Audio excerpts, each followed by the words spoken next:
Şapka devrimi veya şapka inkılabı, Türkiye Cumhuriyeti'nin kurulmasının ardından erkeklerin başörtme uygulamalarının düzenlenerek Batı ülkelerindeki normlara uygun hale getirilmesi için 1925 yılında yapılan kanuni düzenlemedir. Peki şapka devriminin nasıl gerçekleştiğini hiç merak ettiniz mi? Gelin beraber inceleyelim. Merhaba, ben tarihçi, kişisel tarihçiniz. Şapka kanununun çıktığı 25 Kasım 1925 tarihinden önce ülkede bazı mesleki kıyafetlerde değişiklikler görülmüştü. 1925 yılından itibaren önce Ankara'da Cumhuriyet Birlikleri, ardından jandarma ve deniz birlikleri güneşlikli başlıklar giydiler. Ardından çeşitli devlet daireleri ve okullarda yeni başlık ve kasketler giyilmeye başlandı. İstanbul Galata bekçileri yeni başlık ve kasketleri ilk giyen bekçiler oldu. 21 Şubat 1925'te İstanbul'da açılan Kızılay Özel Hemşire Okulu'nda hemşire Esma Deniz'in çabalarıyla hemşire öğrencileri başlarına peç örtmek yerine şapka takmaya başladılar. 2 Ağustos'tan itibaren adliye ve mahkemelerde hakimler, mübaşirler, zabıt katipleri yeni kıyafet ve şapkalar giymeye başladılar. Ancak halk dini bir değer yüklediği fese bağladığını sürdürüyordu ve bu konuda reform hareketi şapka kanununun meclisten geçmesiyle başladı. 25 Kasım 1925 tarihinde mecliste kabul edilen 671 nolu şapka iktisası hakkında kanun ile Türkiye Büyük Millet Meclisi üyeleri ve memurlarına başlık olarak şapka giyilmesi zorunluluğu getirildi ve Türk halkı da buna aykırı bir alışkanlığın devamından men edildi. Kanun 28 Kasım 1925 tarihli resmi gazetede yayımlanarak yürürlüğe girdi. Şapka Kanunu 1982 Anayasası'nın 174. maddesine göre inkılap kanunları anayasaya aykırılığı iddia edilip iptal edilemeyecek kanun arasındadır. Yasadan önce Osmanlı Devleti'nde olduğu gibi farklı dinlerden yurttaşlar farklı başlık ve kıyafetler giymeye devam ediyordu. Dini kaynaklı giyim farklılıklarını ortadan kaldırmak isteyen Gazi Mustafa Kemal Paşa 1925 yazında İnebolu ve Kastamonu yöresine yaptığı gezide şapka giyilmesi konusunu gündeme getirmişti. Kendisi 24 Ağustos günü Kastamonu'da geniş kenarlı beyaz bir şapka giydi. Şapkayı ilk defa Kastamonu'da giymesinin sebebini, diğer illerde üniformalı ya da fesli tanındığını, Kastamonu'da kendisini ilk defa görecekleri için şapkayı tercih ettiği şeklinde açıkladı. Ertesi gün İnebolu'ya geçen Gazi Mustafa Kemal Paşa, tarihi şapka nutkunu bu ilçede yaptı. 25 Ağustos 1925 günü Türk Ocağı'nda halka hitaben bu serpuşun adına şapka derler diyerek o güne kadar kullanılan medeni serpuş, şemsi siperli serpuş gibi ifadelerin bırakılmasını sağladı. Nutkunda, efendiler, Türkiye Cumhuriyeti'ni tesis eden Türk halkı medenidir. Tarihinde medenidir. Hakikatta medenidir. Fakat ben sizin öz kardeşiniz, arkadaşınız, babanız gibi haber vermeye mecburum ki medeniyim diyen Türkiye Cumhuriyeti halkı fikriyle, zihniyle medeni olduğunu ispat ve izhar etmek mecburiyetindedir. Medeniyim diyen Türkiye Cumhuriyeti halkı aile hayatı ile, yaşayış tarzı ile medeni olduğunu göstermek mecburiyetindedir. Velhasıl medeniyim diyen Türkiye'nin hakikaten medeni olan halkı baştan aşağıya vaz-ı haricisiyle dahi medeni ve mütekamil insanlar olduğunu fiilen göstermeye mecburdur. Bu son sözlerimi vazih ifade etmeliyim ki bütün memleket ve cihan ne demek istediğimi suhuletle anlasın. Bu izahımı heyeti aliyenize, heyeti umumiyeye bir sual tevcihiyle yapmak istiyorum. Bizim kıyafetimiz milli midir? Hayır, hayır sadaları. Bizim kıyafetimiz medeni ve beynel minel midir?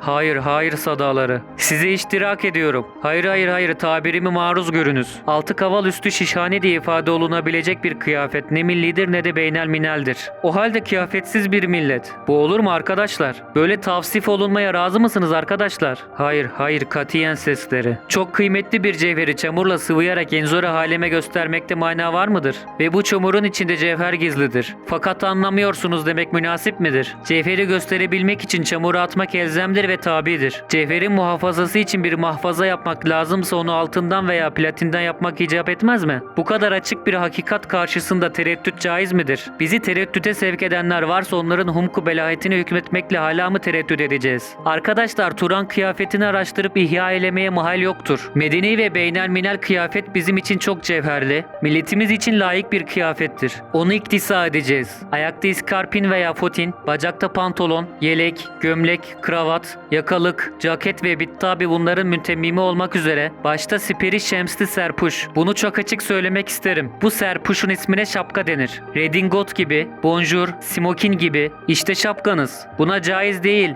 diyenler vardır. Onlara diyeyim ki çok gafilsiniz ve çok cahilsiniz ve onlara sormak isterim. Yunan serpuşu olan fesi giymek caiz olur da şapkayı giymek neden olmaz? Ve yine onlara bütün milleti hatırlatmak isterim ki Bizans papazlarının ve ve Yahudi hahamlarının kısve-i mahsusası olan cübbeyi ne vakit, ne için ve nasıl giydiler? Sözleriyle şapka giyilmesini savundu. Gazi Mustafa Kemal Paşa 1 Eylül'de Ankara'ya döndüğünde kendisini karşılamaya gelenlerin şapkalı olduğu görüldü. 2 Eylül günü devlet memurlarına şapka giyme zorunluluğu getiren 2431 numaralı Bakanlar Kurulu kararnamesi çıkarıldı. Aynı gün Bakanlar Kurulu kararnamesiyle din adamı dışındaki kişilerin cübbe ve sarık giymeleri de yasaklandı. 16 Ekim 1925'te Konya Milletvekili Refik Bey ve arkadaşları şapka giyilmesiyle ilgili kanun önerisini meclise sundu. Teklif 25 Ekim'de mecliste görüşülmeye başlandı. Kanun gerekçesinde sarık ve fesin geri kalmışlığı sembolize ettiği, bu yüzden değiştirilmesi gerektiği üzerinde duruldu. Bursa Milletvekili Nurettin Paşa'nın bu yasanın anayasaya aykırı olduğunu ileri sürerek önerinin geri alınmasını istemesi, mecliste sert tartışmalar yaşanmasına sebep oldu. Toplumun kılık kıyafetinin kanunlarla belirlenemeyeceğini ileri sürenlerin yanı sıra bu kanunun din devlet işlerinin ayrılmasını kolaylaştıracağını ileri sürenler vardı. Sadece Nurettin Paşa ve Ergani Milletvekili İhsan Bey'in aleyhte oy kullandığı oylama sonucunda kanun meclisten geçti. Yasa çeşitli Anadolu illerinde protestolara neden oldu. Yasanın kabul edildiği gün Erzurum'da protesto gösterileri oldu ve bu ilde bir ay sıkı yönetim ilan edildi. Tutuklananlardan 13 kişi idama mahkum oldu. 24-25 Kasım tarihlerinde Kayseri'de Şeyh Ahmet Efendi ve 4 arkadaşının yönlendirmesiyle büyük bir yürüyüş yapıldı. 300 kişi tutuklandı. Şeyh Ahmet Efendi ve 4 arkadaşı istiklal mahkemelerinde yargılanarak idama mahkum edildi. 25 Kasım günü Sivas'ta duvarlara şapka aleyhine afiş ve bildiri asılması nedeniyle şehrin bütün muhtarları tutuklandı. Suçsuzluğu anlaşılanlar beraat etti. Ulema'dan İmamzade Mehmet Necati Efendi ile Abdurrahman Efendi idama mahkum edildi. Rize'nin Güneysu bölgesindeki Merkez Camii İmamı Hacı Sabit Civelek, şayet babanız başına şapka taksa katli vaciptir. Onu vuracaksın ve annen dul ise onu sırtına alıp getireceksin sözleriyle bölgedeki isyanı başlattı. Dini taassuptan ziyade geleneksel Laz kıyafetlerinde giymek isteyen isyancıların Rize merkeze doğru yürüyüşe geçmesiyle Ziya Hurşit durumu telgrafla Ankara'ya bildirdi. Bunun üzerine Hamidiye Kruvazörü gözdağı vermek için Rize'ye geldi. Kruvazörün kente gelmesiyle çoğu isyancı teslim oldu ve 10 gün kadar süren olaylar sonucu 143 kişi tutuklandı. Tutuklananlardan 8 tanesi okuma yazma bilmediğinden mütevellit kendini savunamadı ve idam edildi. 8 kişiden 3'ü Tan Otel'in önünde, 3'ü belediye parkında ve 2'si iskelenin başında asıldı. Onlarca tutuklunun Adana ve Sinop'ta hapsedilmesine karar verildi. Maraş'ta ise Camii Kebir etrafında toplanıp şapka istemeyiz diye bağıranlar tutuklandı. 5 kişi idama mahkum oldu. İstanbul'da özellikle Fatih semtinde yaptıkları konuşmalarla halkı isyana teşvikle suçlanan çok sayıda kişi tutuklandı ve sanıklar Ankara'da yargılandı. Abone olmayı, bildirimleri açmayı, videoyu beğenmeyi, sosyal medya hesaplarımızı takip etmeyi, bizi paylaşmayı ve Patreon'da bize destek olmayı unutmayın.